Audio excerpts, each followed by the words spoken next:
He had no choice buying dog food for his kids, until the woman watching him from behind the counter revealed a secret that could change everything. And the man who thought he had lost everything was about to get an offer he never saw coming. Before we get into the story, comment below where in the world you are watching from today. Jack Matthews stood in his small kitchen, the morning light filtering weakly through the dusty window. The ancient coffee maker sputtered and wheezed, producing just enough coffee to fill his chipped mug.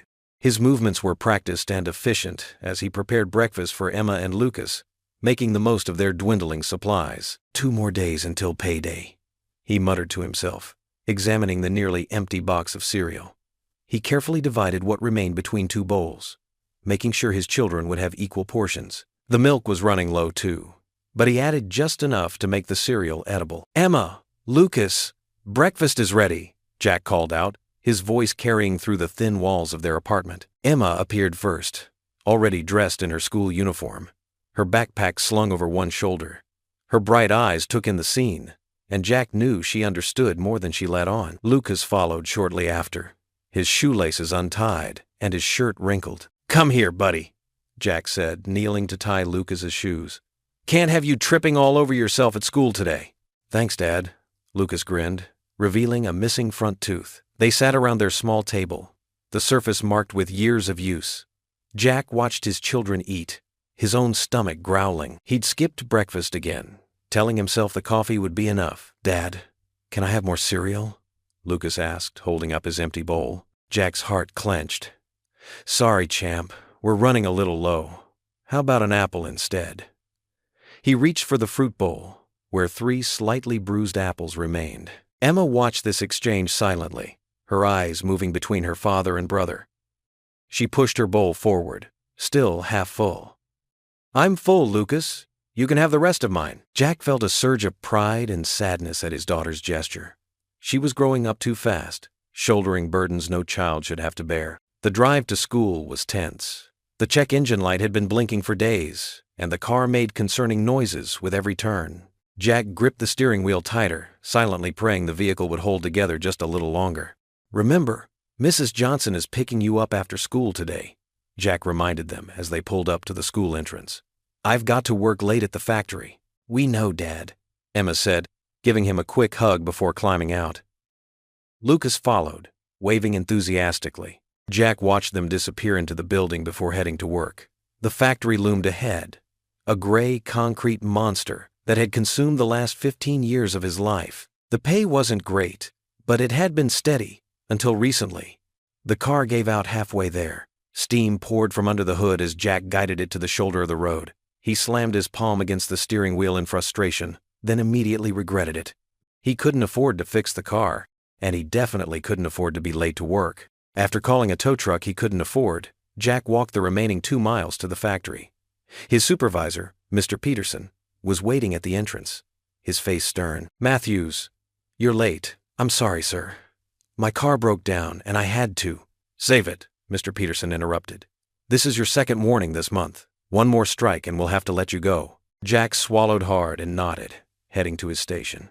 The assembly line seemed to move faster today, the machinery more oppressive than usual. By the end of his shift, his back ached and his hands were raw. The walk to the pet store felt longer than usual. Jack's feet dragged with each step, his work boots scuffing against the sidewalk.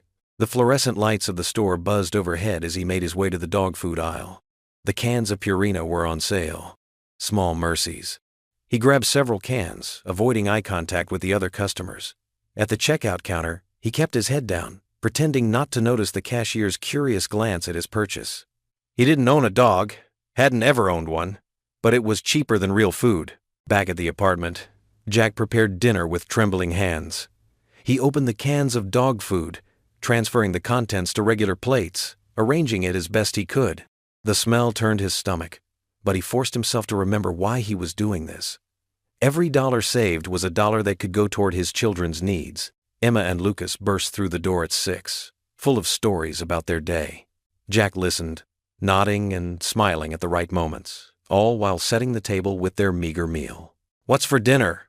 Lucas asked, climbing into his chair. "It's a special kind of meatloaf," Jack lied, the words tasting bitter in his mouth. "Try it. It's got lots of protein." The children began eating, and Jack watched their faces carefully. Emma's fork moved more slowly than usual, her expression thoughtful. Lucas, less discerning, ate without complaint, though he didn't ask for seconds like he usually did. Jack forced himself to take a bite, fighting back the urge to gag. The texture was wrong, the taste metallic and artificial. But he smiled through it, making sure his children saw him eating the same meal they were. "How is it?" he asked, trying to keep his voice steady. "It's different," Emma said diplomatically, pushing the food around her plate. Her eyes met his, and for a moment, Jack saw a flash of understanding that made his heart ache. "It's okay, Dad," Lucas added, clearly trying to be brave. "But maybe tomorrow we could have spaghetti?" Jack's throat tightened. "Sure, buddy. Maybe tomorrow." He reached across the table and squeezed Lucas's hand. "Things will get better soon, I promise." The words hung in the air, heavy with hope and uncertainty. Jack forced another smile. Even his doubt gnawed at his insides. He watched his children eat, each bite a reminder of his failure to provide. Each forced smile a mask for his growing desperation. The apartment felt smaller than ever, the walls closing in with the weight of unpaid bills and empty promises. But Jack kept his smile fixed in place, determined not to let his children see the storm raging inside him. They deserved better than this, better than dog food for dinner and broken promises. They deserved a father who could give them the world, not one who could barely keep them fed. The morning sun cast long shadows across the school parking lot as Jack's old sedan sputtered to a stop. Emma helped Lucas unbuckle his seatbelt, while Jack watched through the rearview mirror, his eyes heavy with exhaustion. The sleepless nights were starting to take their toll. "Have a great day at school, sweethearts," Jack said, forcing enthusiasm into his voice. He turned around in his seat to face them, managing a warm smile despite his weariness. "Bye, Daddy," Lucas chirped, wrapping his small arms around Jack's neck from the back seat. Emma joined in the hug, her eyes showing a wisdom beyond her years. "We love you, Dad," Emma said softly, giving him an extra squeeze before helping Lucas out of the car. Jack watched them walk toward the school building, their backpacks bouncing with each step. His heart ached with a mixture of pride and worry. Once they disappeared through the front doors, he let out a long sigh and rubbed his tired eyes. On his drive back, a small storefront caught his attention. "Pete's Pet Supply," read the sign in cheerful blue letters. Jack's stomach churned at the thought of what he needed to do, but he pulled into the nearly empty parking lot anyway. The bell above the door chimed as he entered, announcing his presence. The store smelled of cedar chips and pet food, and colorful displays of toys and treats lined the walls. Behind the counter stood a young woman with kind eyes and an easy smile. "Good morning," she greeted him warmly. "Let me know if you need any help finding anything." Jack nodded, avoiding eye contact. "Thank you," he mumbled, making his way to the dog food aisle. The familiar blue and brown cans of Purina lined the shelves, and he quickly grabbed what he needed, trying not to think too hard about what he was doing. At the counter, the young woman, her name tag read, Anna, rang up his purchase. Jack couldn't help but notice how her movements were graceful and purposeful, her presence somehow both professional and warmly approachable. "Do you have a dog?" Anna asked conversationally as she bagged the cans. Jack's throat tightened. "No," he said quietly, pulling out his worn wallet. "Not anymore." The lie felt bitter on his tongue. Anna noticed the slight tremor in his hands as he counted out the cash. Dark circles shadowed his eyes, and his shoulders slumped with invisible weight. Despite his obvious exhaustion, there was something dignified about the way he carried himself. "That'll be $12.47, she said softly, pretending not to notice when he had to dig for the last few coins at the bottom of his wallet. "Thank you," Jack said, taking the bag. Their eyes met briefly, and Anna saw a flash of shame cross his face before he quickly looked away. After Jack left, Anna found herself staring at the door long after it had closed behind him. Something about his demeanor tugged at her heart. The careful way he counted his money, the exhaustion in his eyes, the quiet dignity that seemed to war with his obvious distress. When her shift ended that afternoon, Anna couldn't shake thoughts of the mysterious customer from her mind. She stopped at her usual coffee shop, settling into a comfortable armchair by the window with her latte. The busy street outside buzzed with afternoon traffic, but her thoughts kept returning to the man from the pet store. Why would someone who didn't have a pet buy dog food? The question nagged at her. She'd seen all types of customers in her time at the store, but something about this man was different. His clothes were worn but clean, his manner polite despite his obvious discomfort. He carried himself like someone who was used to handling heavy burdens alone. Anna took a sip of her coffee, watching people hurry past the window. She thought about the wedding ring he still wore, though it was obvious from its worn state that it had been there for many years. She remembered the way his voice had softened when he'd mentioned not having a dog anymore, as if he was carrying some deeper pain. Meanwhile, Jack made his way back to his apartment, the plastic bag from the pet store feeling like it weighed 100 pounds. The familiar walk up 3 flights of stairs seemed longer than usual, each step a reminder of how far he'd fallen. As he reached his floor, the sound of children's laughter drifted down the hallway. His heart lifted slightly at the familiar voices of Emma and Lucas, who had gotten home from school while he was out. "Daddy!" Lucas called out as Jack opened the door. The 6-year-old launched himself at his father's legs, nearly causing Jack to drop the bag. Emma looked up from her homework at the kitchen table, her face brightening.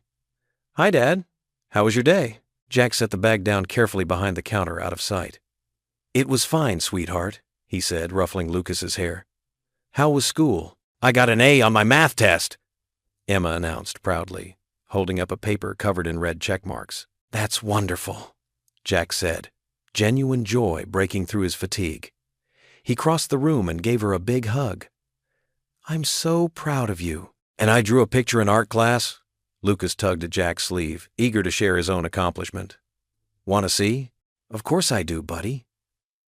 Jack followed his son to the refrigerator, where Lucas had already proudly displayed his artwork with a magnet. As his children chattered about their day, Jack tried to push down the gnawing feeling in his stomach. The bag of dog food seemed to loom behind him, a constant reminder of his failure to provide properly for his family. He forced himself to focus on Emma's animated description of her science project and Lucas's detailed explanation of his drawing, but he couldn't completely hide the shadow that crossed his face. Emma, perceptive as always, noticed her father's distraction. She paused in her story, studying him with concerned eyes.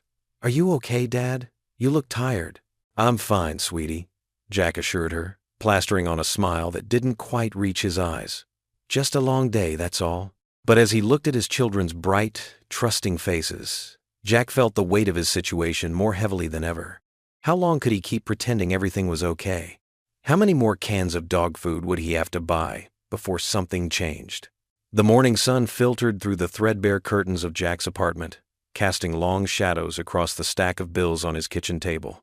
His hands trembled as he held the latest edition, a stark white eviction notice that seemed to mock his desperate situation. The words "Final Warning" glared up at him in bold red letters. 3 weeks behind," he muttered, running his fingers through his graying hair. Next to the eviction notice lay another letter, this one from the utility company threatening to cut off their power. The thought of his children sitting in darkness made his stomach churn. Jack grabbed his keys and headed out to his broken-down car, parked in the apartment complex's crumbling lot. He'd been avoiding the mechanic, knowing the diagnosis wouldn't be good, but he couldn't put it off any longer. The walk to work was getting longer each day, and his feet ached from the miles he'd been covering. The mechanic's shop smelled of oil and rubber. Mike, the owner who'd known Jack for years, wiped his hands on a greasy rag as he delivered the news. Transmission shot, Jack. Looking at least $2,000 to fix it. Mike's weathered face showed genuine sympathy. "I can give you a discount, but even then," Jack's shoulders slumped. "Thanks, Mike. I appreciate you taking a look." Back at home that evening, Jack sat at the kitchen table, the dim light from the overhead bulb flickering occasionally, a reminder of the impending darkness if he couldn't pay the bill. The newspaper lay spread before him, classified section dog-eared and marked with circles around potential jobs. But every lead seemed to end in disappointment. The factory where he'd worked for 15 years had already laid off half its workforce, and rumors of complete closure loomed. His checking account balance mocked him. $127.43. The number burned into his mind as he tried to figure out how to stretch it until when? There were no paychecks coming. "Daddy?" Emma's voice startled him from his calculations. She stood in the doorway of the kitchen, looking small in her pajamas with the cartoon characters that were starting to fade from too many washes. "What is it, sweetheart?" Jack forced a smile, quickly folding the newspaper to hide the circled job listings. Emma shuffled her feet, looking down at them as she spoke. "My shoes, they're really tight now." Miss Thompson said we're having field day next week and I need to wear sneakers, but she trailed off, twisting the hem of her pajama top. Jack's heart felt like it was being squeezed in a vice. He'd noticed Emma walking differently lately, trying to hide her discomfort. Her shoes, bought at the start of the school year, were clearly too small now.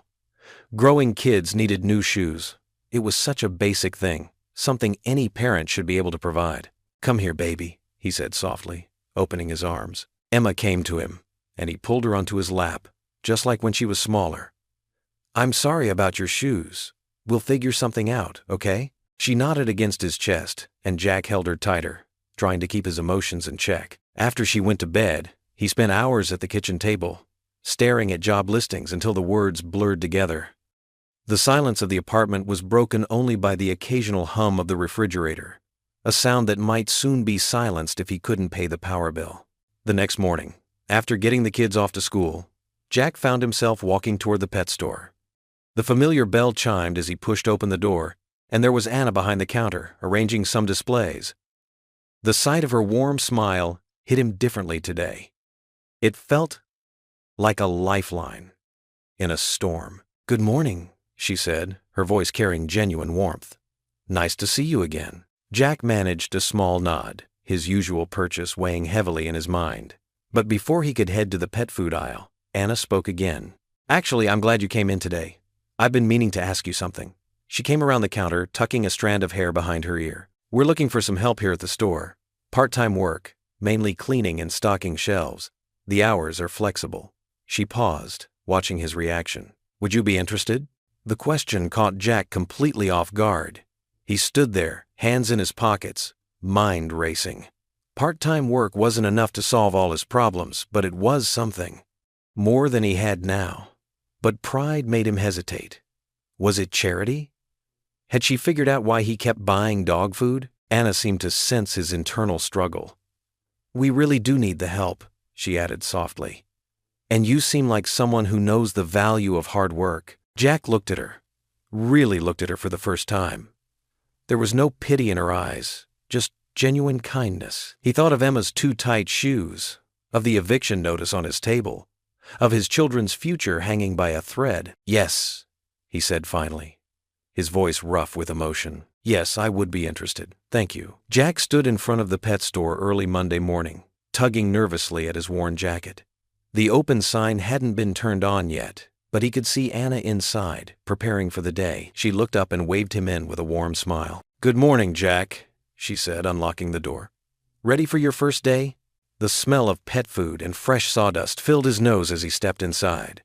Rows of colorful toys, treats, and supplies lined the walls. Fish tanks bubbled softly in the background, creating a peaceful atmosphere that contrasted sharply with his anxiety. "I'll be honest," Jack admitted. "I don't know the first thing about running a pet store." Anna laughed gently. "Don't worry, we'll start with the basics." She handed him a blue apron with the store's logo. "First rule, always wear this. It helps customers know you work here." As Jack tied the apron around his waist, he felt out of place. The last time he'd worn an apron was during his brief stint as a restaurant dishwasher years ago. Anna must have noticed his discomfort because she quickly added, "Everyone feels awkward at first.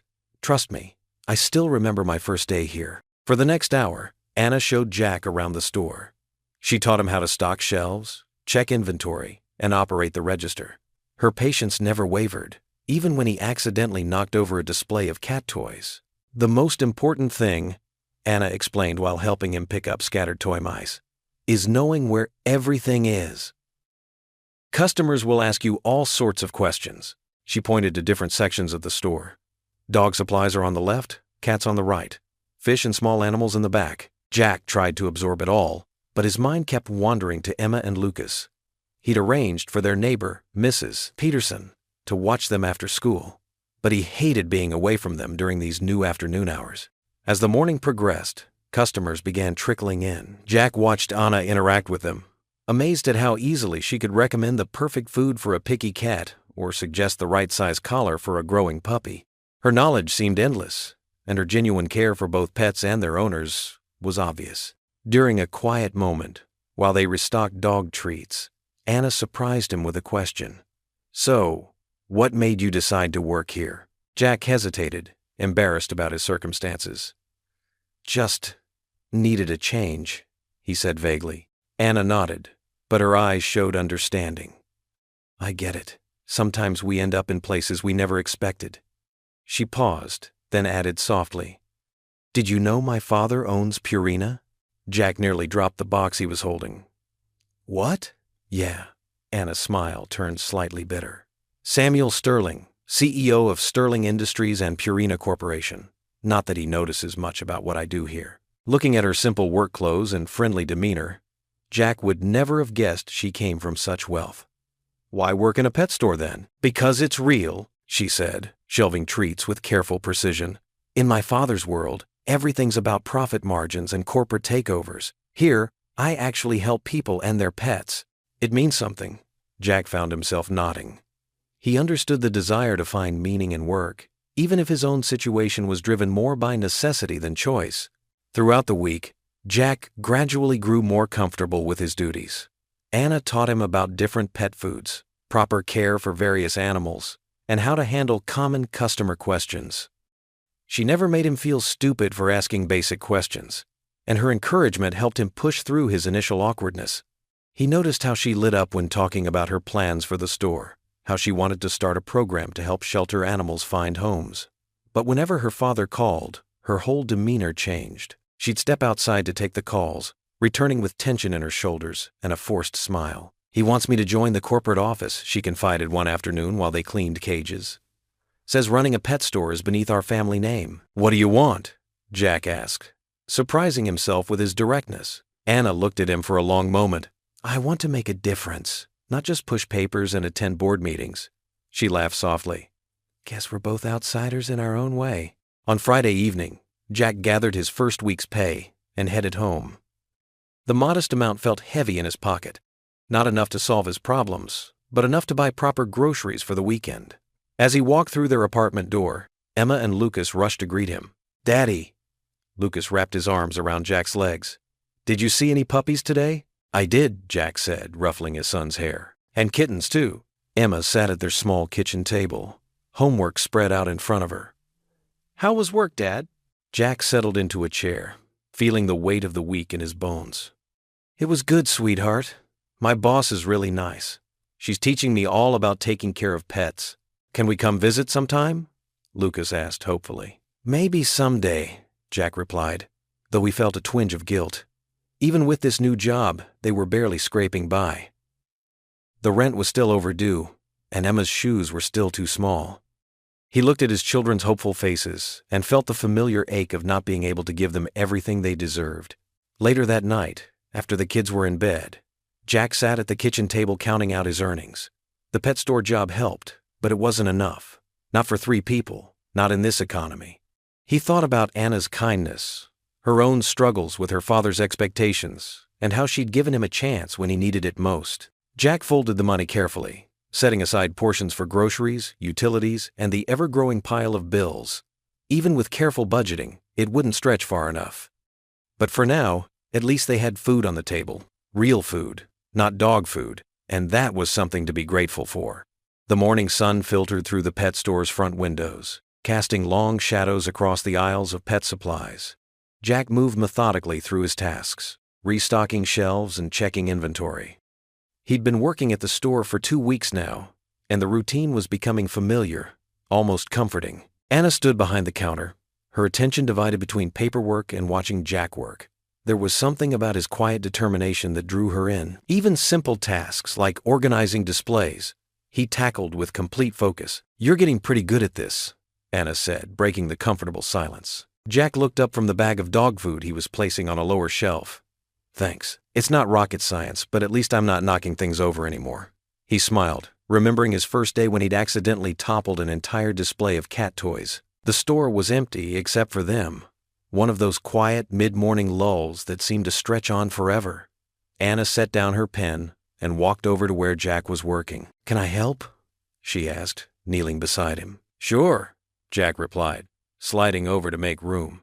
They worked side by side, their shoulders occasionally brushing as they arranged the heavy bags. You know, Anna said softly, I never thought I'd find someone I could really talk to here. Jack paused, looking at her. The sunlight caught her face just right, highlighting the hint of sadness in her eyes. Sometimes the best conversations happen in the strangest places. Anna nodded, sitting back on her heels. My father would probably have a fit if he knew I was working here instead of at corporate headquarters. Your father? Jack asked, curiosity getting the better of him. Anna took a deep breath. Samuel Sterling. He owns Purina Corporation. She watched Jack's expression change from curiosity to surprise. I know.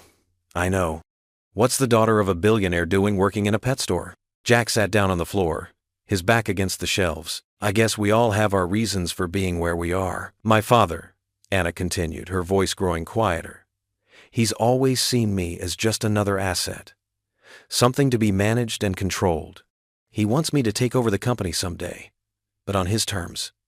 Everything has to be his way.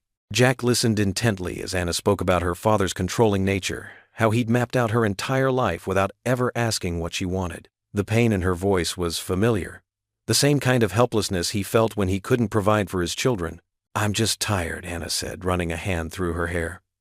Tired of being a piece in his grand plan. He doesn't see me as a person, just as an extension of his legacy. That must be really tough, Jack said softly. Having all those expectations weighing you down. Anna looked at him gratefully.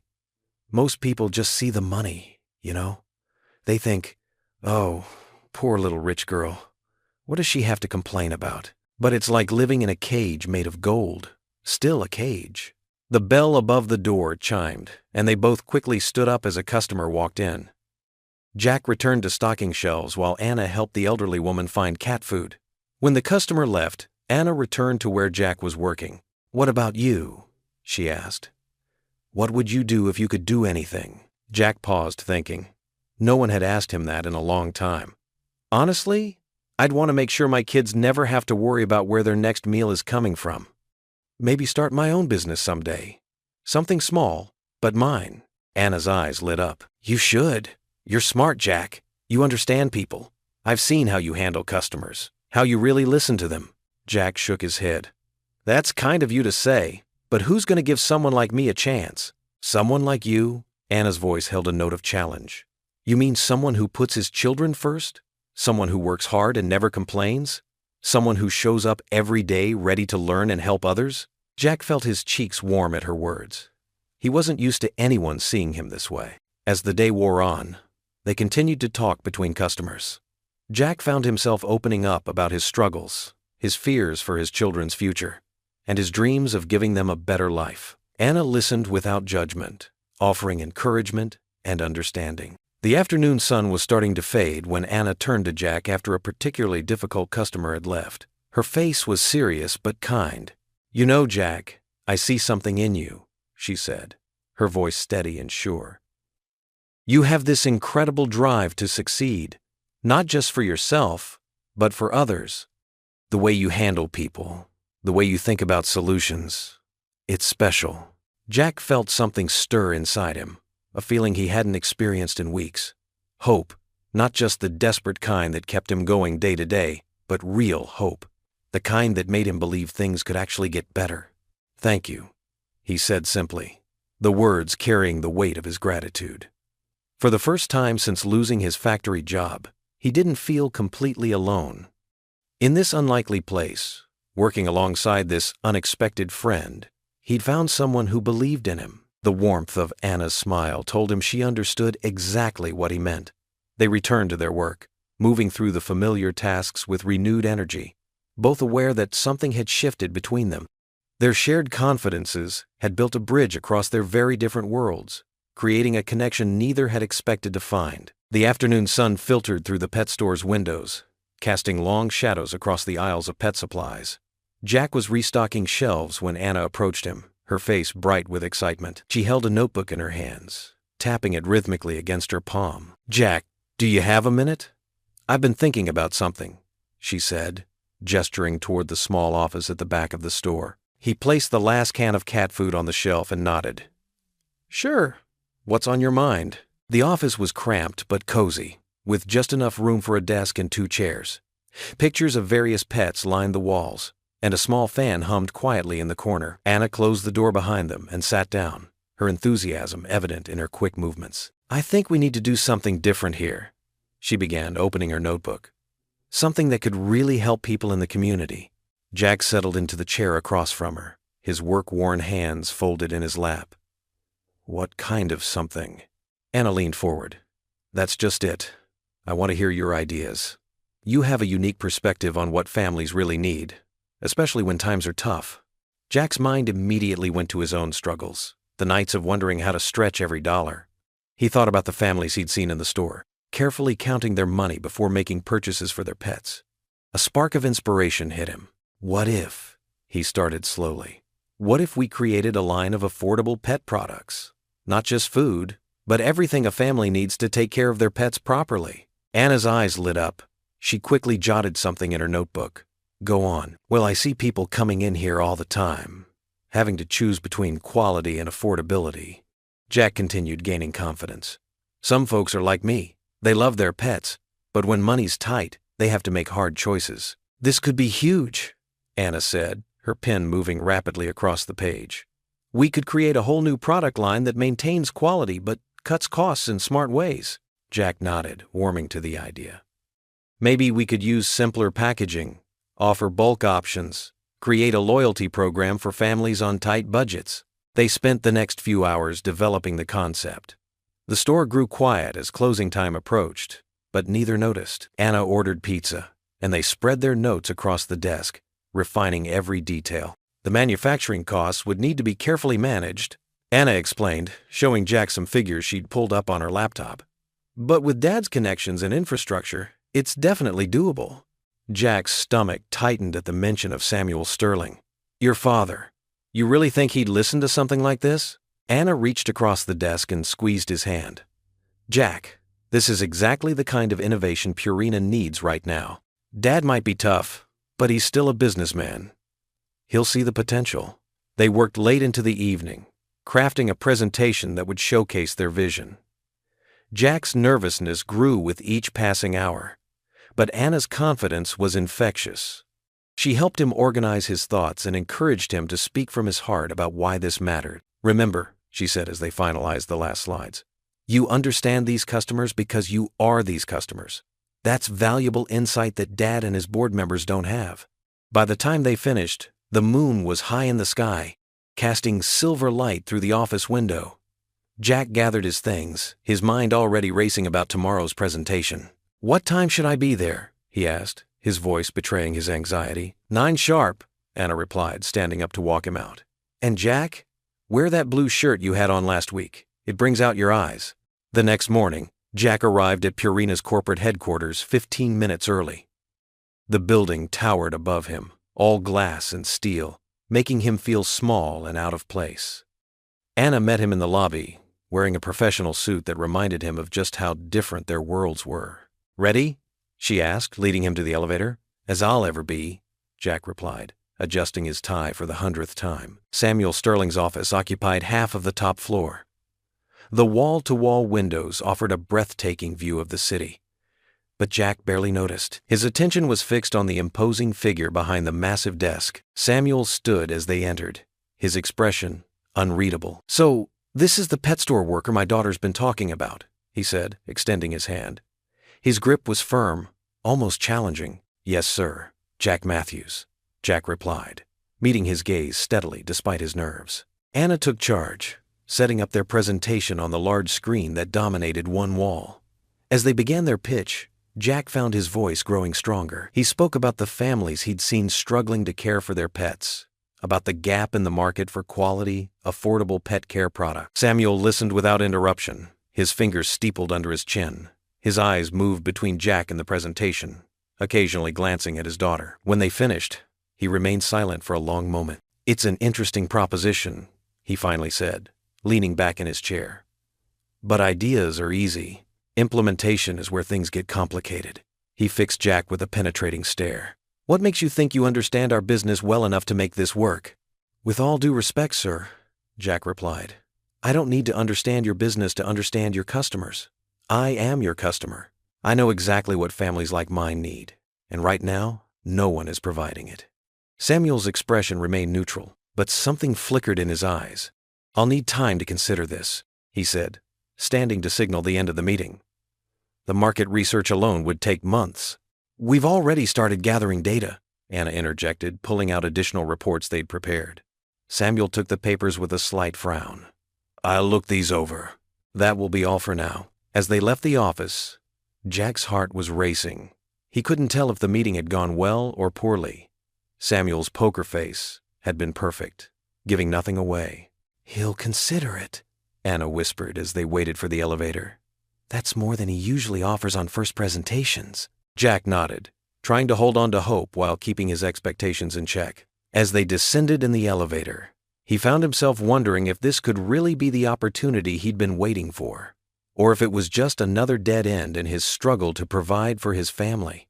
The morning sun filtered through the dusty windows of the pet store as Jack organized a new display of affordable pet supplies. His hands moved quickly, arranging the items with care, but his mind was racing with thoughts about Samuel's message. The proposal had been approved, but the conditions felt like a weight on his shoulders. "We've got 1 month to prove this works," Anna said, walking up beside him with a clipboard in hand. She wore a simple blue polo shirt with the store's logo, her long dark hair pulled back in a practical ponytail. "Dad wants to see significant improvement in sales and community engagement." Jack nodded, adjusting a row of budget-friendly cat food. 1 month isn't much time," he said, his voice steady, despite the anxiety bubbling beneath the surface. "But we'll make it work. We have to."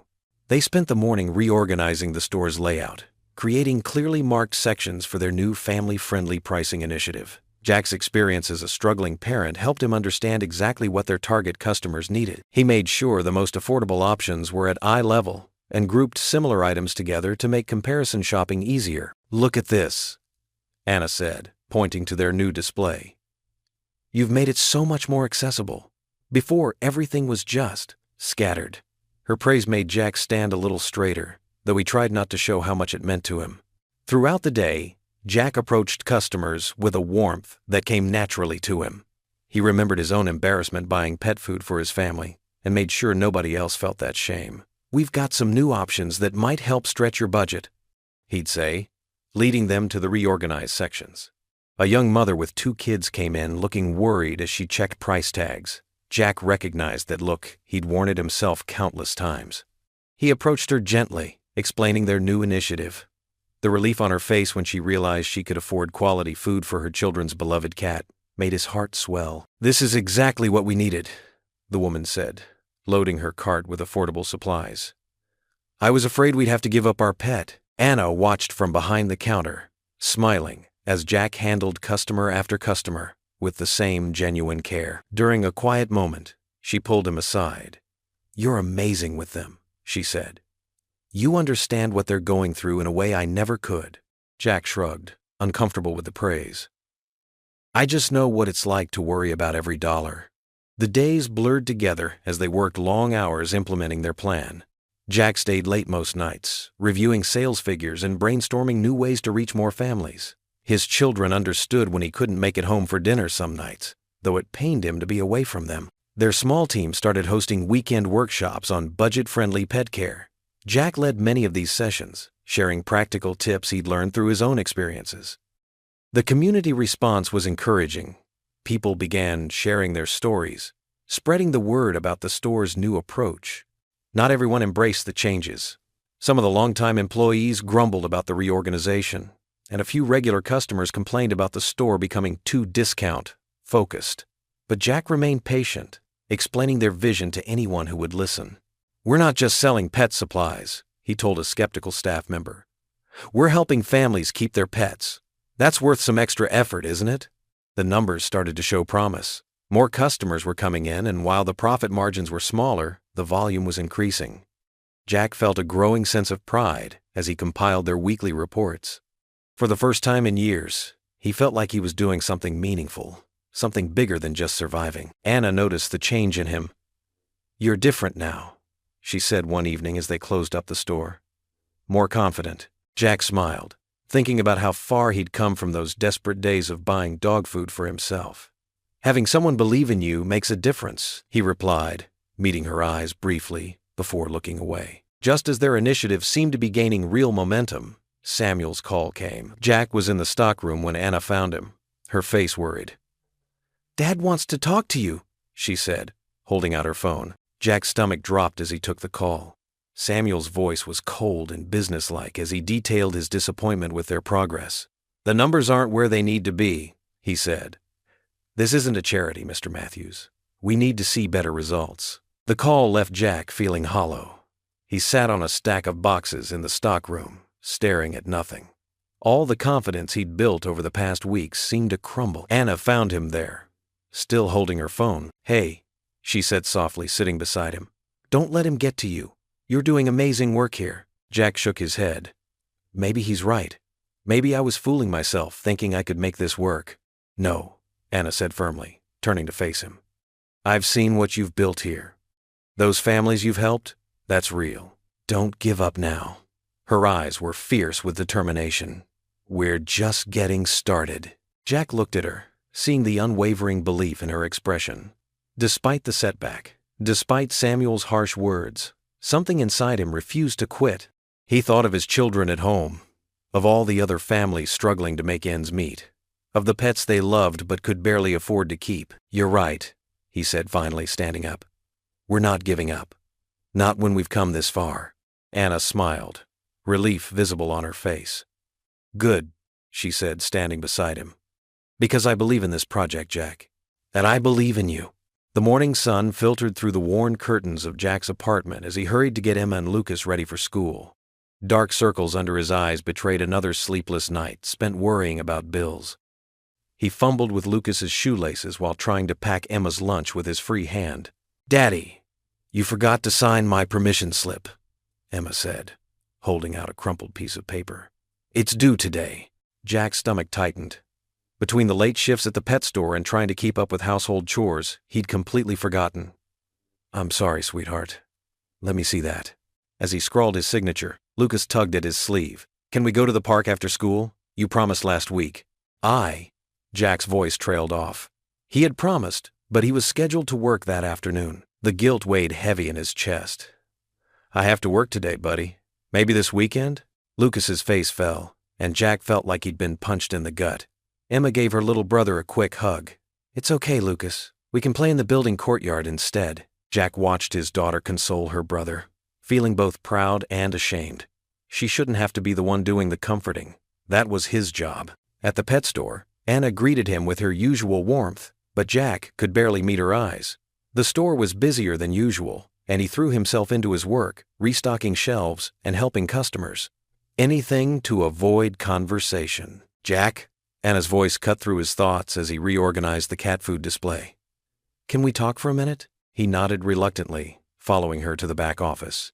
The small room felt suffocating. "You've seemed distant lately," Anna said softly. "Is everything okay?" Jack forced a smile that didn't reach his eyes. "Everything's fine, just tired." "Jack, please. I can tell something's wrong. You know you can talk to me, right?" The genuine concern in her voice made his chest ache. Here was this amazing woman who believed in him, who'd given him a chance when no one else would, and he couldn't even be honest with her. He started, then stopped. How could he explain that he felt like he was drowning? That every time he thought he was getting ahead, something else pulled him under? "I need to cut back on my hours." Anna's expression softened. "Of course. The kids need you, but I can't afford to." He added, the words bitter in his mouth. "The electric bill is past due. Lucas needs new shoes, and Emma's school fees." He trailed off, running a hand over his face. "Let me help," Anna offered. "I could." "No," Jack cut her off, perhaps too sharply. "I can't take your money, Anna. I need to handle this myself." "It's not charity, Jack. It's—" "Please," he said, his voice strained. I can't." The rest of his shift passed in a blur. Jack mechanically went through the motions, helping customers while avoiding Anna's concerned glances. Every time she tried to approach him, he found another task that needed his attention. When he picked up the kids from their after-school program, Emma immediately sensed something was wrong. She watched him carefully as he heated up their dinner. More canned food, though at least not dog food anymore. "Daddy?" Lucas asked through a mouthful of food. "Are you mad at us?" Jack's heart clenched. No, buddy? Why would you think that? Because you look sad all the time now. Emma reached across the table and put her small hand over his. Is it because of your new job? Don't you like working with Miss Anna anymore? Jack stared at his daughter's hand on his, marveling at how perceptive she was, too perceptive sometimes. The job is fine, sweetheart. He struggled to find the right words. Sometimes grown-ups have a lot on their minds. Is it about money? Emma asked quietly. I heard Mrs. Rodriguez next door say you were late with the rent again. Jack felt his face burn with shame. His 9-year-old shouldn't have to worry about things like this. Everything's going to be okay, he said, trying to sound more confident than he felt. I promise. Are you okay, Daddy? Emma's eyes bore into his, full of worry that no child her age should carry. Jack forced his lips into what he hoped was a reassuring smile, but the effort made his face hurt. I'm fine, baby girl. Just fine.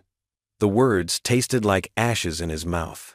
He looked at his children, Emma's knowing eyes, and Lucas's innocent face, and felt the weight of his failure pressing down on him. Here he was, trying to build a better life, and he couldn't even give them the basic security they deserved. The pet store job was supposed to be a fresh start, a chance to prove himself, but instead, he felt more lost than ever. Anna's face floated in his mind. Her kindness, her belief in him, her desire to help.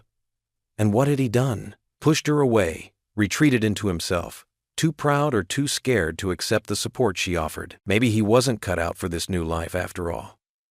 Maybe he was just fooling himself, thinking he could be more than what he was. As he sat there at the worn kitchen table with his children, the bills piled up on the counter behind him, Jack wondered if he'd ever find his way out of this maze of doubt and desperation. The phone's harsh ring cut through the quiet morning at the pet store. Jack's stomach tightened as he saw the caller ID, Samuel Sterling. He took a deep breath and answered. Matthew's here. The numbers aren't good enough. Samuel's cold voice came through clearly. Your little community program is costing more than it's bringing in. Fix it in 2 weeks, or we'll have to reconsider your position. Jack's hand gripped the phone tighter. Yes, sir. I understand. After hanging up, Jack leaned against the counter, his mind racing. The fluorescent lights hummed overhead as he tried to steady his breathing. He couldn't lose this job. Emma and Lucas were counting on him. Everything okay? Anna's gentle voice broke through his thoughts. She stood in the doorway, concern written across her face. Your father called. Jack straightened up, running a hand over his tired face. 2 weeks to turn things around. Anna stepped closer, her eyes full of determination. Then let's get to work. What's your plan? Jack pulled out his notebook, flipping to a fresh page. We need to understand what families really need, not just what we think they need. Over the next few days, Jack threw himself into research. He set up a small table outside the store, talking to every customer who came through. His notebook filled with their stories. Single mothers stretching their budgets, elderly folks choosing between medicine and pet food, young families trying to care for their first pets. What if we did workshops? Jack suggested to Anna one evening as they closed up. Free sessions, teaching people how to care for their pets on a budget. Show them they don't have to choose between feeding their families and keeping their pets healthy. Anna's face lit up. That's brilliant! We could use the back room, bring in local vets. They worked late into the night, planning the first workshop. Jack created simple flyers, and Anna used her connections to find veterinarians willing to volunteer their time. They posted announcements in community centers, churches, and local Facebook groups. The first workshop drew 30 people, more than they'd expected. Jack stood at the front of the room, his nerves settling as he shared his own experiences. He talked about finding creative ways to save money on pet supplies, how to spot early health issues before they became expensive problems, and which premium pet care items were worth the investment. People stayed after to ask questions, sharing their own stories. A woman with 3 kids and 2 rescue dogs hugged Jack, tears in her eyes, thanking him for showing her she wasn't alone in her struggles. The workshops grew. Word spread through the community, and soon they were holding sessions twice a week. Jack created handouts with money-saving tips, and Anna arranged partnerships with local shelters to provide discounted vaccines and checkups. Look at this, Anna said one morning, showing Jack the store's sales figures. People are buying more regularly, but in smaller amounts. They're coming back weekly instead of trying to stretch one big purchase. It's more sustainable for them. Jack nodded, feeling a flutter of hope in his chest. They're not just customers anymore. They're part of a community. The store began to feel different. People lingered, sharing advice with other pet owners. Children drew pictures of their pets and taped them to the walls. The once sterile space became warm and welcoming. One Tuesday morning, Samuel Sterling's sleek black car pulled into the parking lot. Jack watched through the window as the tall man stepped out, his expensive suit a stark contrast to the modest surroundings. "Dad," Anna said, surprised. "We weren't expecting you." Samuel's eyes swept the store, taking in the community bulletin board covered in pet photos, the workshop schedule, and the carefully organized, budget-friendly section. "Show me what you've done," he commanded, his voice neutral. Jack led him through the store, explaining the changes they'd made. He showed how they'd reorganized the inventory to make essential items more accessible, pointed out the new bulk buying options that helped families save money. "And the workshops?" Samuel asked, glancing at the schedule. "We're averaging 50 people per session now," Jack replied, trying to keep his voice steady. "Here are the numbers." He handed Samuel a folder containing detailed reports, attendance figures, sales data, customer feedback. His hands were steady, but his heart raced as Samuel flipped through the pages. The older man's face remained impassive as he studied the documents. The silence stretched until Jack felt like he might burst. Finally, Samuel looked up. His expression hadn't changed, but something in his eyes had shifted slightly. "Continue the program," he said simply, handing the folder back to Jack. "Send me weekly reports." He turned and walked out, leaving Jack and Anna standing in the sudden quiet of the store. Jack let out a long breath, feeling the tension drain from his shoulders. Anna touched his arm gently. "That's high praise from him, you know. He usually doesn't even bother to look at new initiatives in person." Jack nodded, still processing what had happened. He looked around the store, at the families browsing the aisles, at the children playing with the store cat, at the community they'd built together. For the first time in months, he felt like he was standing on solid ground. It wasn't just about selling pet supplies anymore.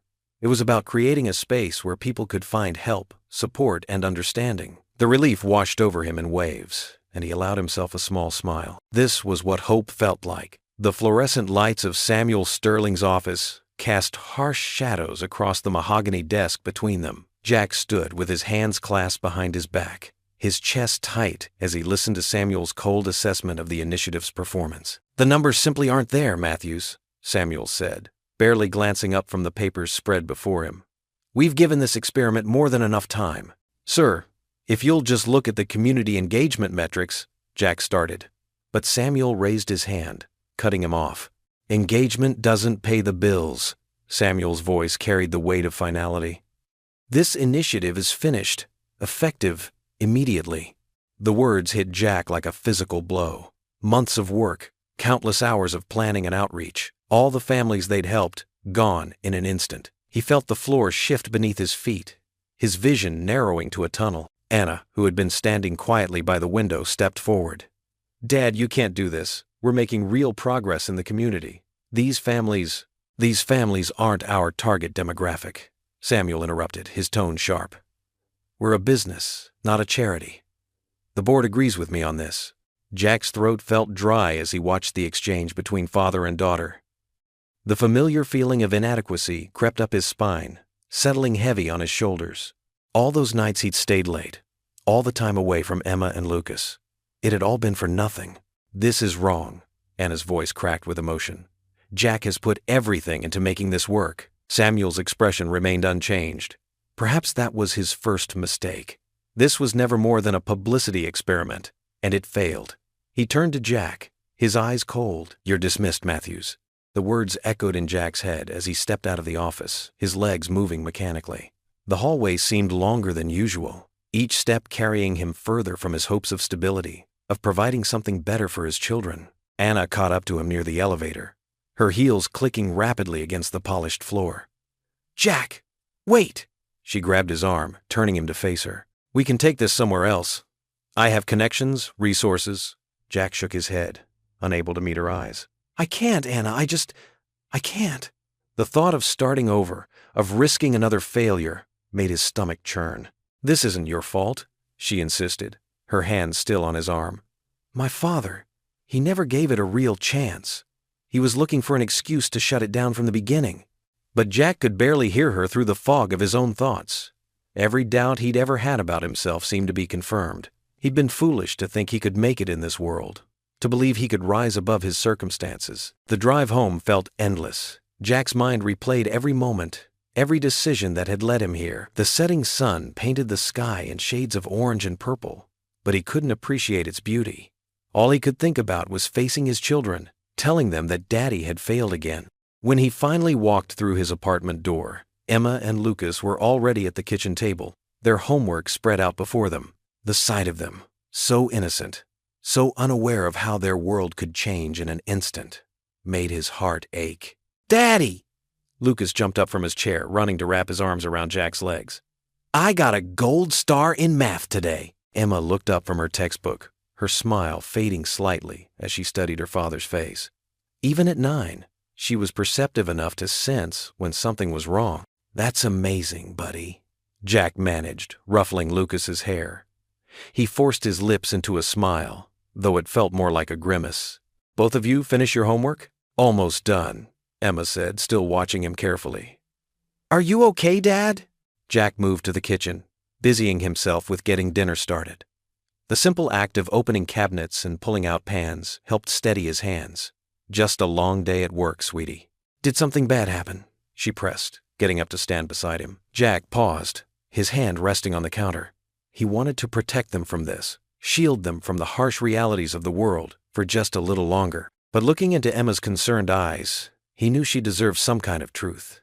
"Sometimes," he began carefully, "things don't work out the way we hope they will, but that doesn't mean we stop trying." Lucas had joined them in the kitchen, tugging at Jack's sleeve. "Can we still go to the park this weekend?" The simple question nearly broke him. Here he was, drowning in his own failure, and his children were just hoping for a day at the park with their father. Jack pulled both of them into a tight hug, breathing in the scent of their shampoo, feeling their small arms wrap around him. "Of course we can," he whispered, his voice thick with emotion. "Nothing's going to change that." As they sat down to dinner, Emma and Lucas chatted about their day, stories about friends and teachers, small triumphs and minor disappointments. Jack listened, forcing himself to stay present, to nod and smile at the right moments. Their voices became a lifeline, pulling him back from the edge of despair. "And then Sarah said her cat can do backflips," Lucas announced, waving his fork for emphasis. "I don't think cats can really do backflips," Emma corrected him with all the authority of an older sister. "Can too." Their bickering was so normal, so precious, that Jack felt tears threatening to form. He blinked them back, determined not to let his children see his pain. "Hey, how about we have ice cream for dessert tonight?" Their faces lit up, and for a moment, Jack could almost forget about Samuel Sterling and his cold dismissal. Almost forget about the uncertainty that loomed ahead. Almost believe his own promise that everything would be okay. But as he watched them eat their ice cream, chocolate smeared across Lucas's cheeks and Emma carefully sorting her sprinkles by color, Jack felt the weight of his responsibility more acutely than ever. He had to figure something out. He had to find a way forward, not just for himself, but for these 2 precious lives that depended on him. "I love you, Daddy," Lucas said suddenly, looking up from his bowl with those innocent eyes. "Love you too, buddy," Jack replied, his voice barely above a whisper. "Both of you more than anything." The morning sun filtered through the dusty windows of Jack's apartment as he sat at his kitchen table, surrounded by papers and notes. His coffee had long gone cold, but he barely noticed. His mind was racing with possibilities, refusing to let Samuel's rejection be the end of his story. Emma peeked over his shoulder, her backpack already on. "Dad, what are you working on?" Jack looked up, managing a genuine smile. "Just some ideas, sweetheart. Remember how I was trying to help people take better care of their pets? Like Mr. Wilson's dog next door?" Lucas chimed in from across the table, milk dribbling down his chin. "Exactly like that." Jack nodded, wiping Lucas's face with a napkin. "Just because one door closed doesn't mean we can't find another way."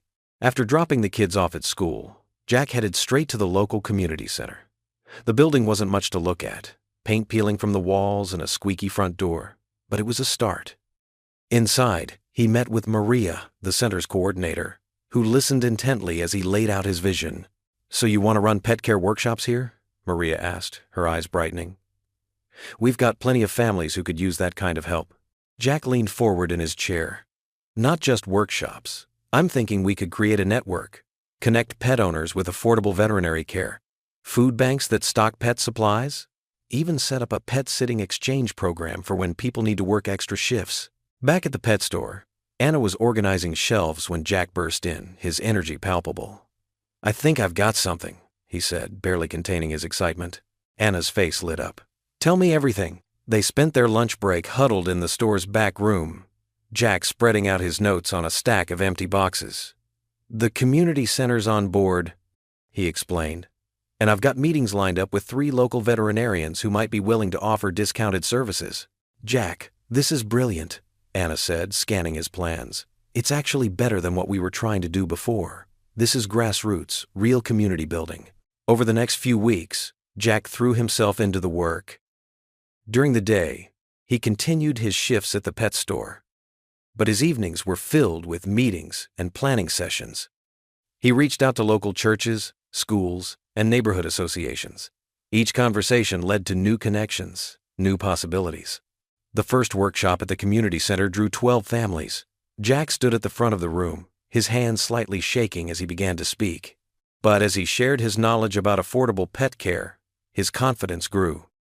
The participants asked questions, shared their own stories, and by the end of the session, 3 more families had signed up for the next workshop. Anna attended every session, watching from the back of the room as Jack came into his own. She saw how naturally he connected with people, how his genuine desire to help shone through in every interaction.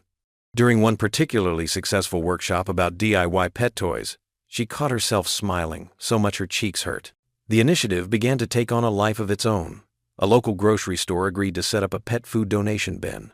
A retired veterinary technician volunteered to help with basic pet health screenings. Even Mr. Wilson, the neighbor with the dog, started spreading the word through his church group. One evening, after a particularly successful workshop about preventive pet care, Jack was cleaning up when Anna approached him. The community center was quiet, the last participants having left moments ago, their arms full of handouts and homemade pet toys. I have something to show you, she said, pulling out her phone. She scrolled through a series of messages from workshop participants. Look at what people are saying. Jack read through the messages, his throat tightening with emotion. Families talking about how they could now afford to keep their pets. Single parents thanking him for showing them how to manage pet care on a tight budget. Pictures of happy pets with their even happier owners. This, Anna said, placing her hand on his arm. This is what success looks like, Jack. Not some corporate approval. Not my father's validation. This is real change happening right here in our community. Jack nodded, unable to speak for a moment. He thought about how far he'd come from those desperate days of feeding his children pet food, how close he'd been to giving up entirely. I'm so proud of you, Anna continued, her voice soft but firm. You could have let my father's rejection break you.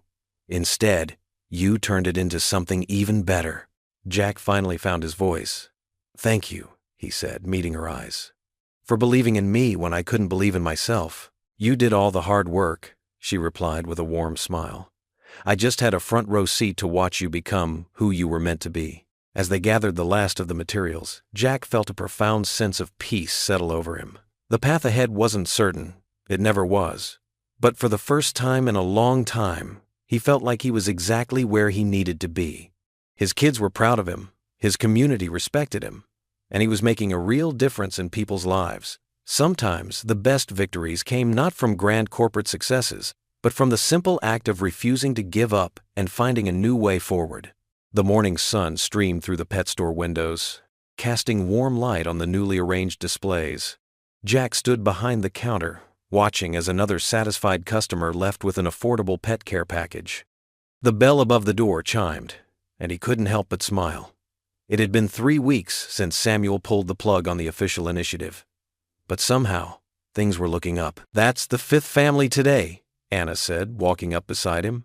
Her eyes sparkled with excitement. The word is really getting out there, Jack nodded, feeling a mixture of pride and exhaustion. I still can't believe how many people have responded to the flyers we put up. The local newspaper had run a small story about their community-focused pet care program last week. And since then, the store had seen a steady stream of new customers. Families who had never been able to afford proper pet care were now coming in regularly, grateful for the affordable options and free advice. Did you see this? Anna held up her phone, showing Jack a local news website. They want to do a follow-up story on us. People are talking about how we're changing things for pet owners in the community. Jack leaned in to read the article, his heart swelling with hope. The reporter had interviewed several families who praised the program's impact on their lives. One mother described how she'd finally been able to get proper care for her daughter's aging cat, thanks to their payment plan options. "We need to capitalize on this momentum," Anna said, her business instincts kicking in. "I've been thinking, what if we organized a big community event? Something that really showcases what we're trying to do here?" Jack ran his hand over his tired face. "An event? I don't know, Anna. We're already stretched pretty thin." "But think about it," she persisted.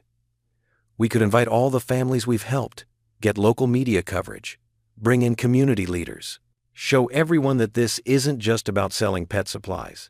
It's about making a real difference." As Anna spoke, Jack could see the vision taking shape. They could set up educational stations, offer free basic pet health checks, maybe even partner with local veterinarians. The possibilities started to excite him, despite his exhaustion. "It would be a lot of work," he said slowly, "and we'd need to make sure it's perfect. One misstep, and we could lose all the credibility we've built." Anna touched his arm gently. "You won't be doing it alone.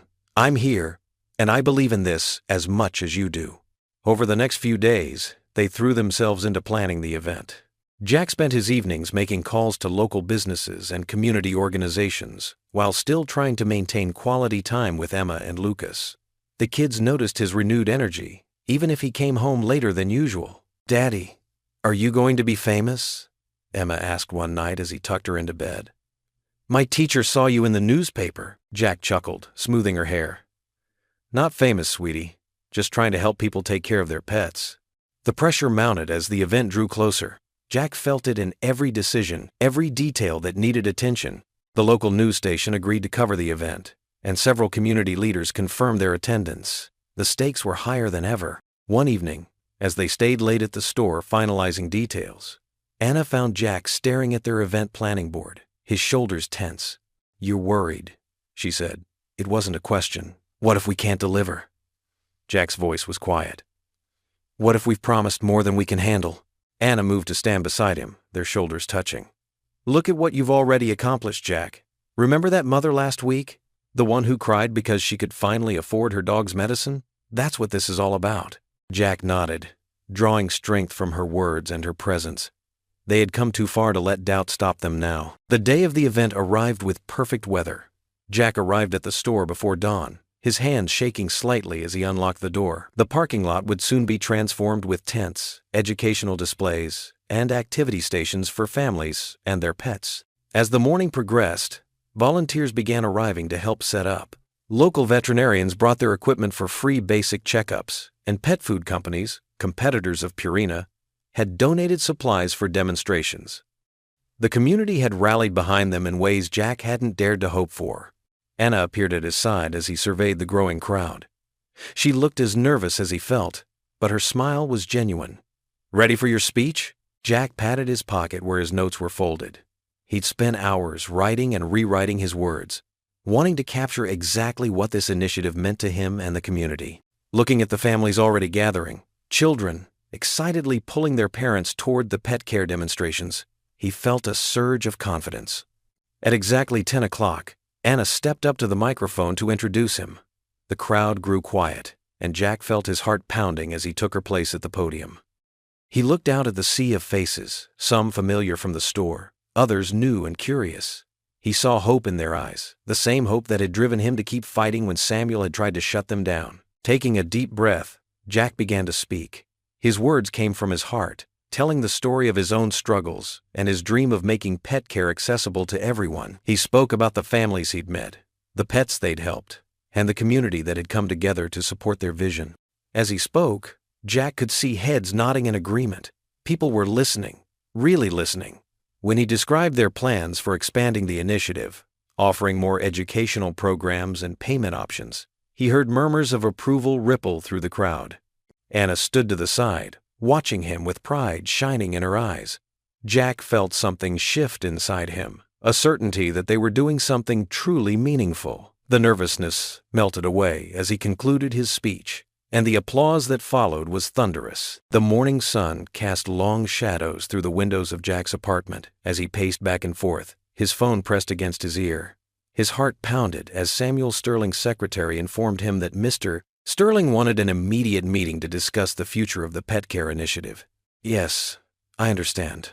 I'll be there in an hour," Jack said, trying to keep his voice steady. After hanging up, he stood still for a moment, taking deep breaths to calm his nerves. The success of yesterday's event still lingered in his mind. The smiling faces of families who'd attended, the positive coverage from local news stations, and the genuine appreciation from the community. But Samuel Sterling had a way of turning triumph into disappointment with just a few carefully chosen words. Jack straightened his tie in the mirror, noticing the worry lines around his eyes. Emma watched him from the doorway of his bedroom, holding her backpack. "Are you okay, Dad?" she asked. Jack managed to smile. "Just fine, sweetheart. Mrs. Johnson next door will watch you and Lucas until I get back from my meeting." "Is it with that scary man again?" Jack couldn't help but chuckle. "Mr. Sterling isn't scary, honey. He's just particular about what he wants."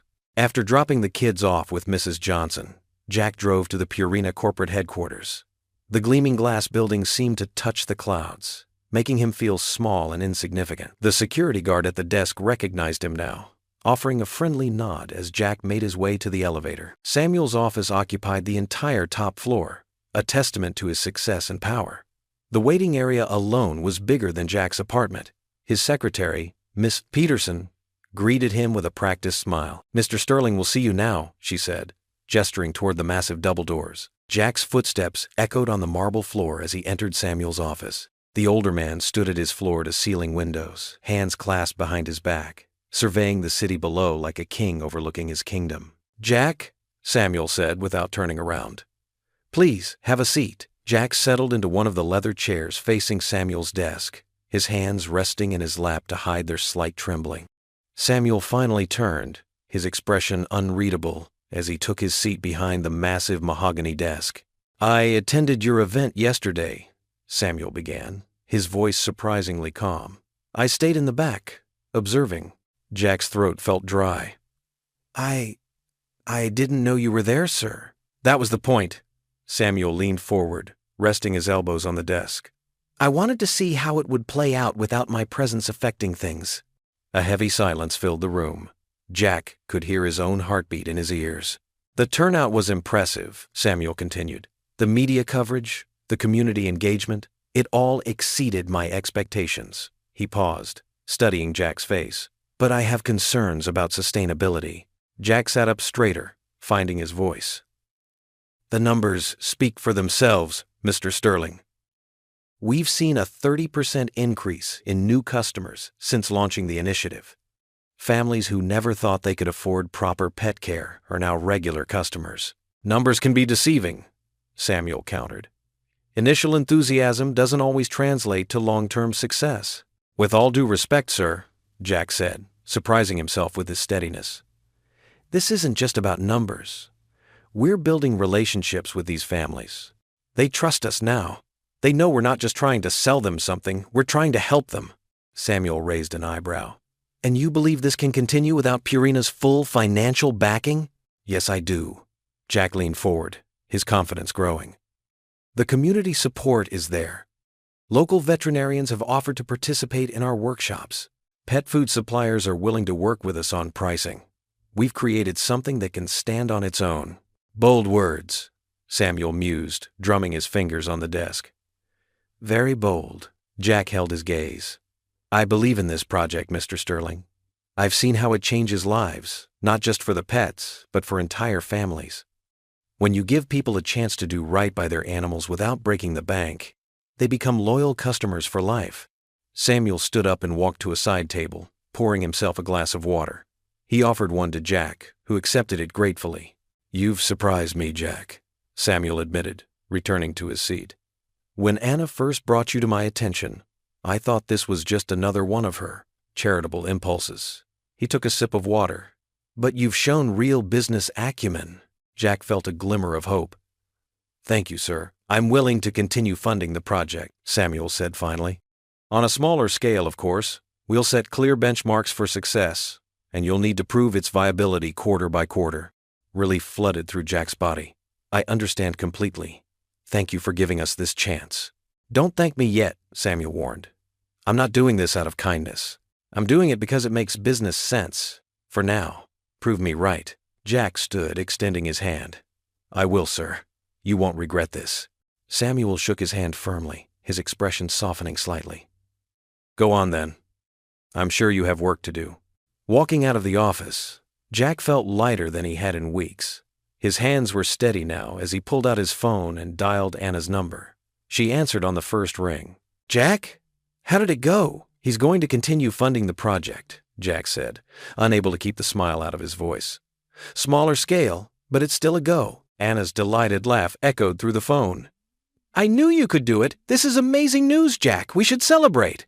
As Jack rode the elevator down to the lobby, he felt like he could finally breathe again. Another step forward, another small victory.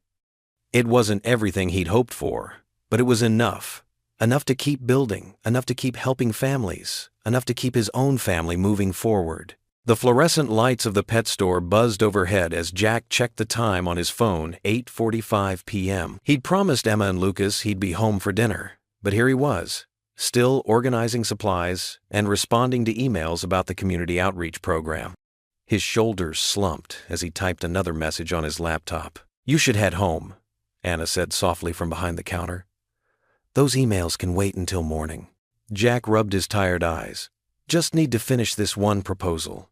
The Mitchell Family Center wants to partner with us for their summer program. Jack. Anna's voice was firm but gentle. The kids are waiting. He knew she was right. Lately, he'd been missing more and more family dinners. The success of their pet care initiative meant more responsibilities, more meetings, and longer hours. The community had embraced their program beyond their expectations, but the cost to his personal life was becoming apparent. At home, Mrs. Rodriguez from next door had been watching Emma and Lucas. Jack found her in the kitchen, washing the last of the dinner dishes. They waited as long as they could, she said, drying her hands on a towel. Emma helped Lucas with his homework. Such a responsible girl. Jack's chest tightened. I'm sorry for keeping you so late again. No te preocupes, she smiled, but her eyes held concern. They're good kids, Jack, but they miss their papa. After Mrs. Rodriguez left, Jack walked down the narrow hallway to check on his children. Lucas was already asleep, his small form curled around his favorite stuffed dog. Jack pulled the blanket up to his son's shoulders and kissed his forehead. In Emma's room, a desk lamp still glowed. She sat cross-legged on her bed, working on what looked like a school project. Hey, sweetheart, Jack said from the doorway. It's pretty late. Emma looked up, her face showing a maturity beyond her 9 years. I wanted to finish my science fair poster. You said you'd help, but... She trailed off, not wanting to make him feel bad. Jack's heart sank. He'd completely forgotten about the science fair. When is it due? Tomorrow. Emma forced a smile. But it's okay, Dad. I figured it out. Jack crossed the room and sat on the edge of her bed. The poster board showed a carefully drawn diagram of the water cycle with neat labels in Emma's handwriting. This is really good, Em. Mrs. Rodriguez helped me look up some stuff online.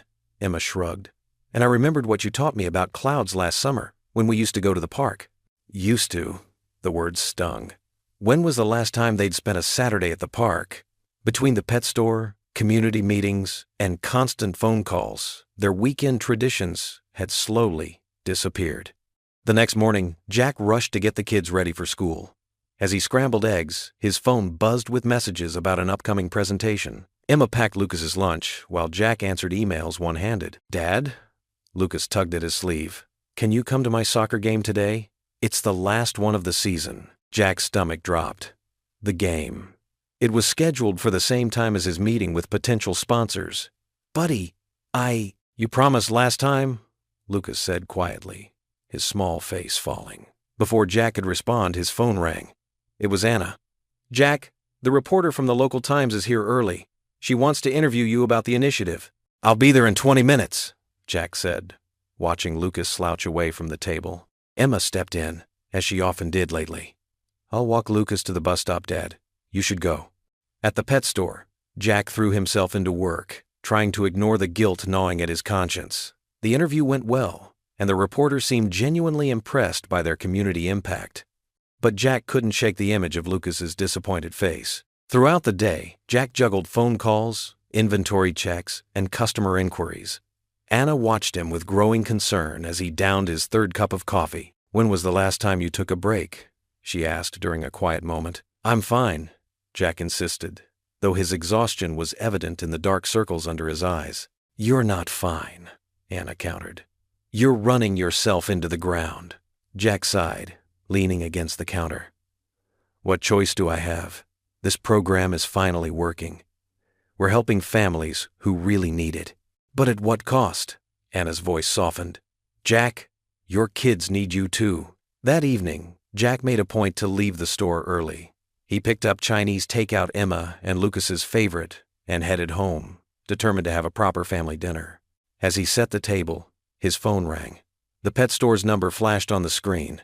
Jack hesitated, then answered it. "There's an issue with the inventory system," the evening shift manager explained. "We can't process any orders."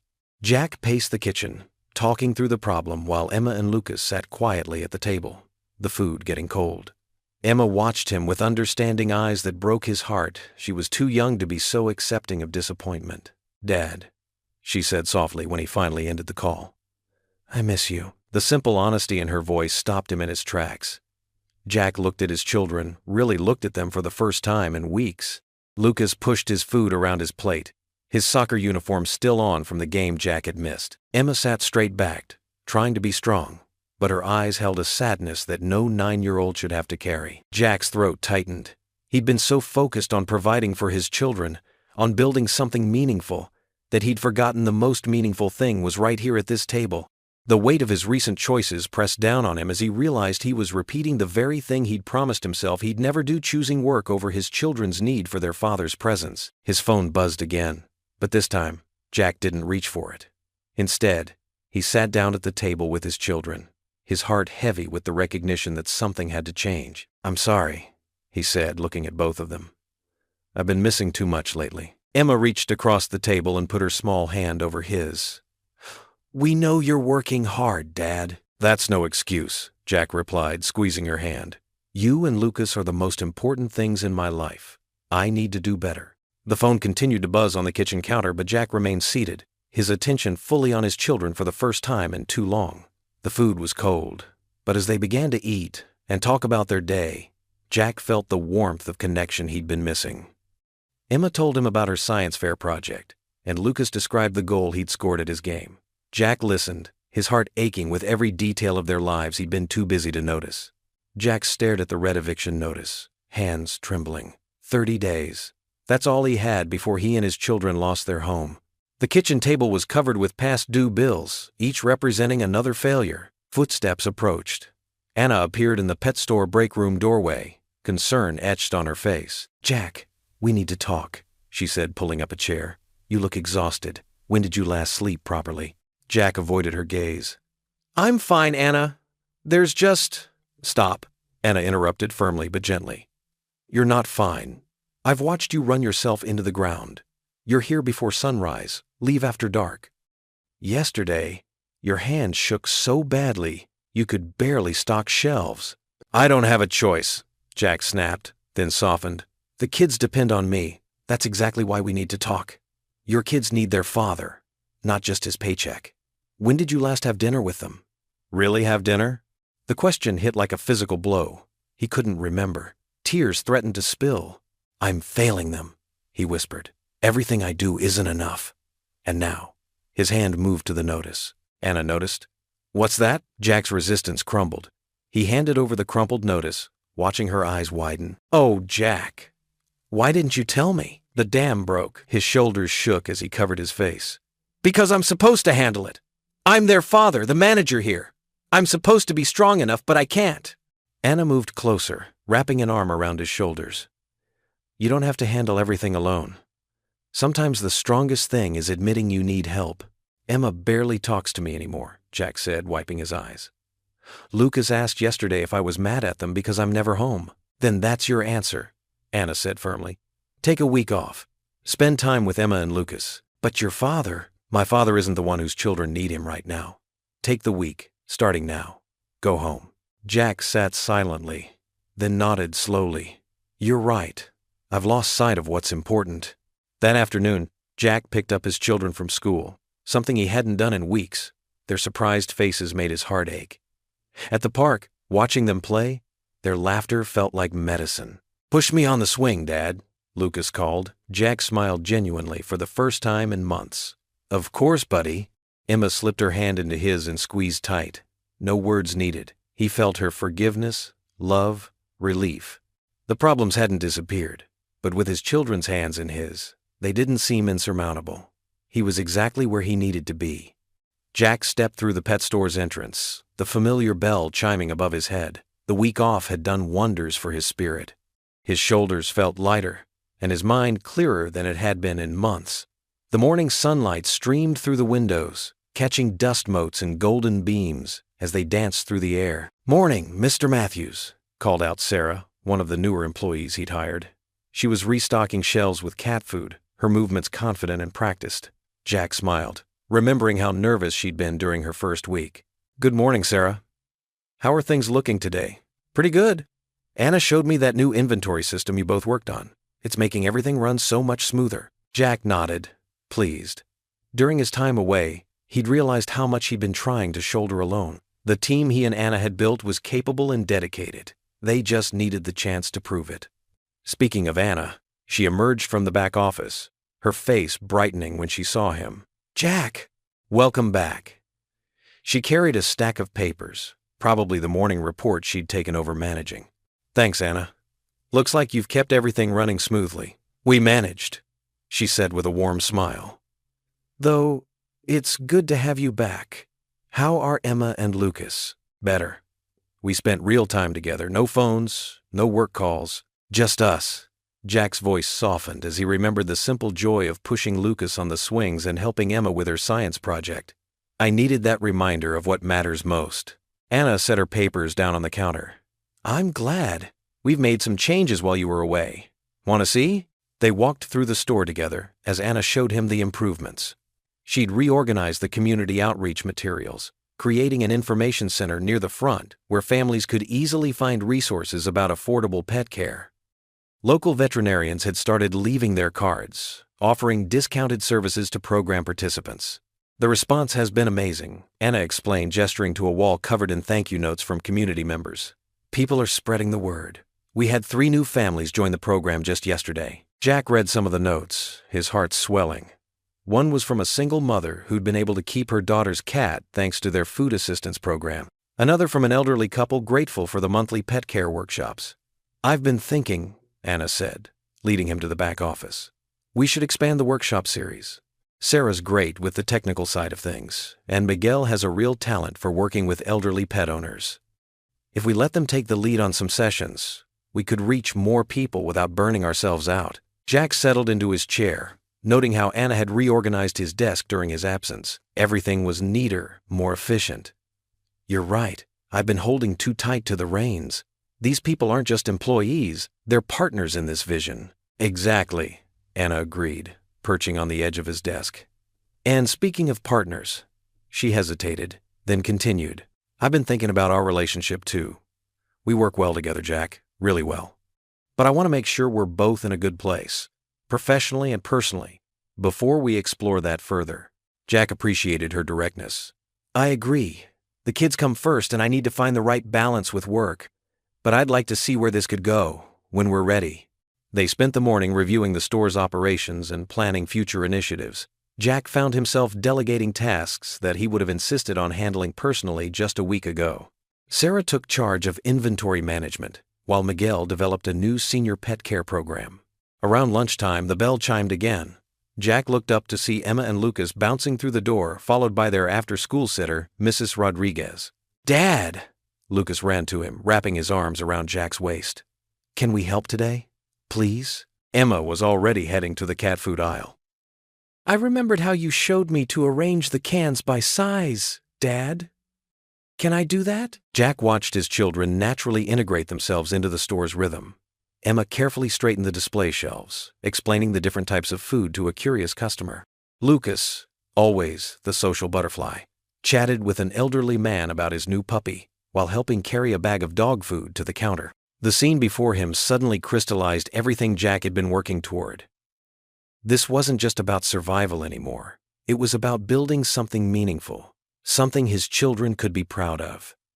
The pet store had become more than a workplace. It was a community hub where families helped families, where his own kids could learn valuable lessons about compassion and hard work. Standing near the register, Jack watched the activity unfold around him.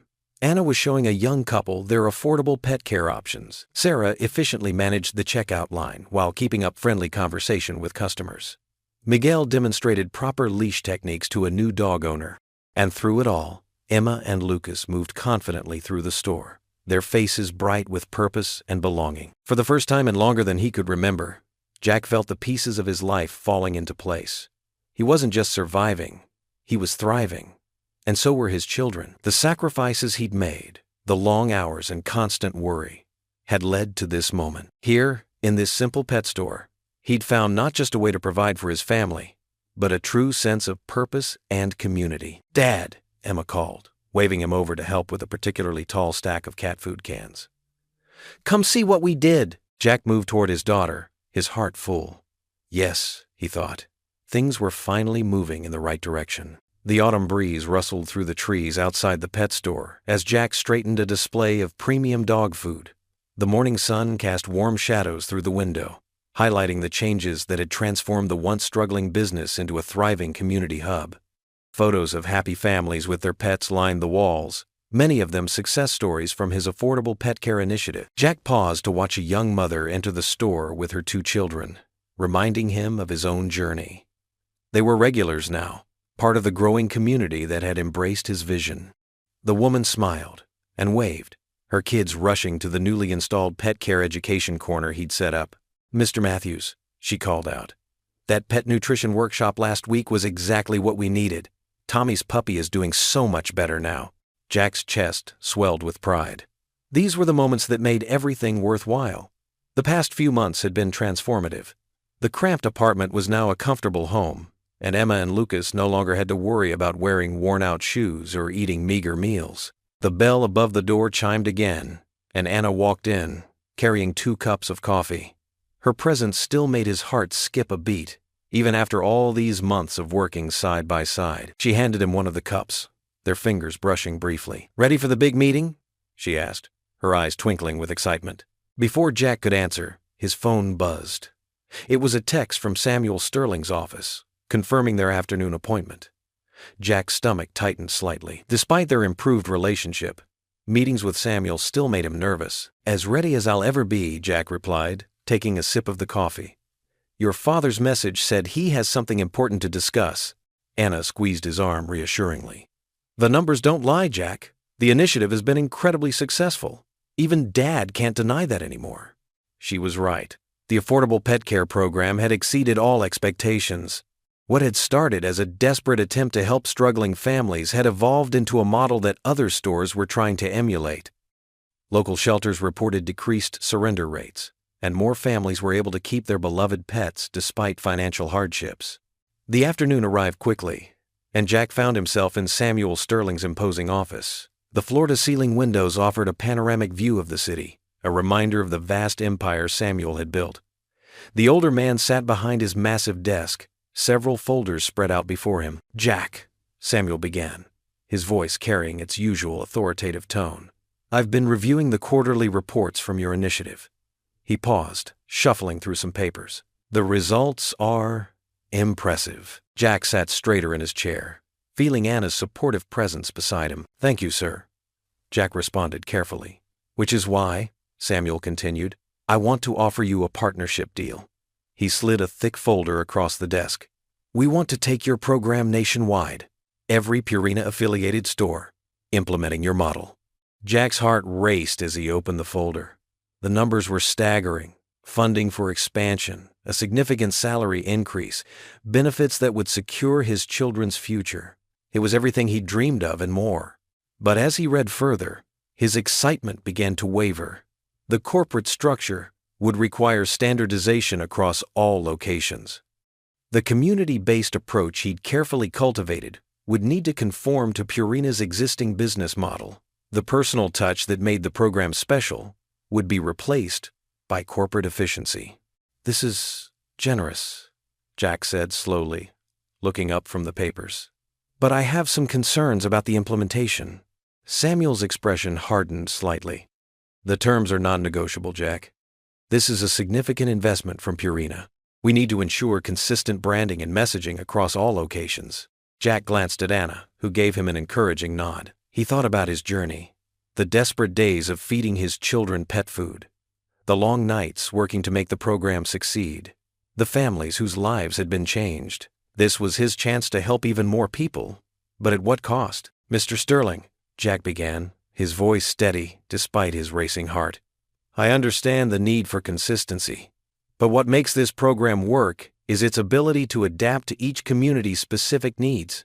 The personal connections we've built, the local partnerships, these aren't just marketing strategies. They're the foundation of our success." Samuel leaned back in his chair, studying Jack intently.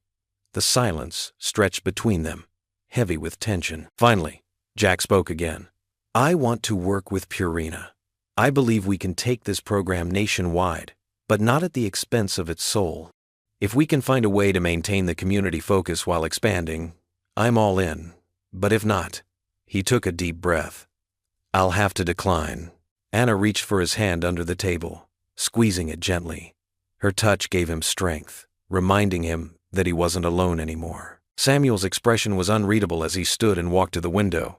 For several long moments, he said nothing, just stared out at the city below. When he turned back, there was something different in his eyes, something that might have been respect. "You've come a long way from the man who couldn't afford to feed his children," Samuel said quietly.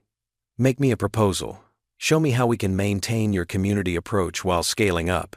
If it's viable, we'll talk." Relief flooded through Jack's body. It wasn't a complete victory, but it was an opportunity, a chance to prove that his vision could work on a larger scale without losing its heart. Later that evening, Jack sat at his kitchen table with Anna and his children. The remains of a celebratory dinner lay scattered across the table. A proper meal, he noted with satisfaction, not a can of dog food in sight. Emma and Lucas chatted excitedly about their day, their faces bright with happiness and security. "I've decided to move forward with the partnership," Jack announced, looking at each of their faces. "But on our terms. We'll find a way to make it work without losing what makes our program special." Anna's smile lit up her whole face. "I never doubted you would," she said softly. "You've always known what matters most." The warm sun painted golden streaks across the pristine beach as Jack Matthews watched his children splash in gentle waves. Emma, 10, helped Lucas build a sandcastle while Anna sat nearby, glowing with contentment. The scene felt surreal happiness he'd once believed forever out of reach. A year ago, he'd bought dog food to feed himself, desperate to save every penny for his children. Now they vacationed at a beachfront resort, worries about money finally behind them. Jack savored the warm sand between his toes. His pet care initiative, once a small community project, now operated nationwide. His office displayed framed articles celebrating the program's success, but nothing meant more than Lucas's smile as he chased seagulls. "Dad, look what we made," Emma called, waving him to their elaborate sandcastle. Jack knelt beside his daughter, marveling at her growth, not just height, but the confidence in her eyes that hadn't existed during their struggles. "It's beautiful, sweetheart," Jack said, hugging her. "You've got quite the eye for architecture." Anna joined them, her feet leaving delicate prints in wet sand. She'd been there through everything from those first difficult days to nationwide expansion. Their relationship had grown stronger through every challenge. "Remember when you started at the store?" Anna asked, settling beside him.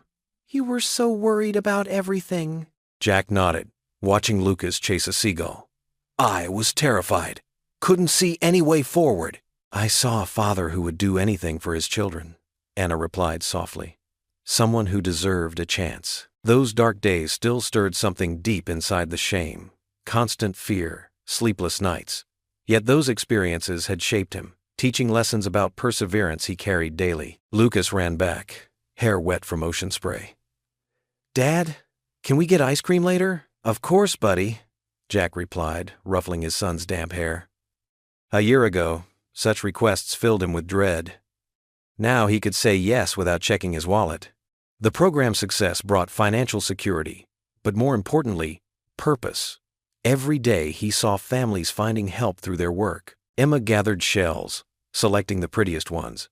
Jack watched her methodical approach, remembering how she'd once saved allowance to help with bills. "Look at this one, Dad," she said, holding up an iridescent shell. "It's perfect." "Just like this moment," Jack replied. Anna leaned against his shoulder, warm and reassuring. "You did it, Jack. You built something amazing." "We did it," he corrected.